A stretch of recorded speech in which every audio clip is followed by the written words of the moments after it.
काय करू मी आता? स्वयंपाकात काय बनवू काहीच कळत नाहीये आणि घरात तर काहीच नाहीये. भारू, हा भारू तुला तुला आपल्या घरात स्वयंपाक करायची सवय आहे. तू तू इथे हे सगळं कसं मॅनेज करतेस? प्रिया मॅडम, या समजायची मला सवय आहे. आदित्य सरांना नाही. माझ्यामुळे येळ आली त्यांच्यावर.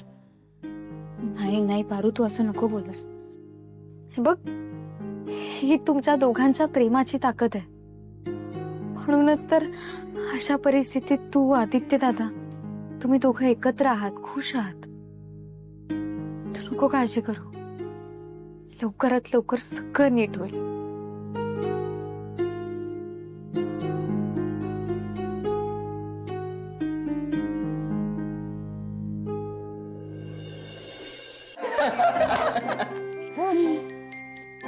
काय रे पोरा, नाव काय म्हणलास तुझं?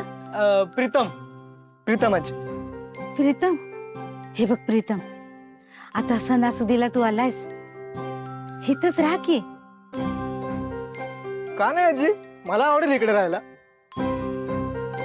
हो दादा, तू इकडेच थांब, आपण खूप मजा करू. हा, शाबाश. वय वय, समधी मिळून आपण दिवाळी सण साजरा करूया. नाही नाही आजी, त्याचं काय आहे की प्रीतमला ना घरी जावं लागेल. का? अरे मला राहू दे ना इकडे. आजी ऍक्च्युली म्हणजे कसं आहे की त्याला पण घर आहे ना, आई आहे जी वाट बघतीये, आणि ना त्याच्या खांद्यावर भरपूर जबाबदारी आहेत का, त्यामुळे त्याला गेलं पाहिजे. सॉरी, पण प्लीज समजून घे. ओके, तू म्हणतोस तर मी आज रात्री निघतो बस. पण आता मला पारूच्या हातचं जेवायचं. ऑब्विसली जेवूनच जायचंय तुला. ओके. हा. पारू, हे घे ना. अहो, हे काय प्रिया मॅडम? पारू, अगं मला माहितीये इथे सगळं मॅनेज करणं खूप डिफिकल्ट आहे. तू ठेव.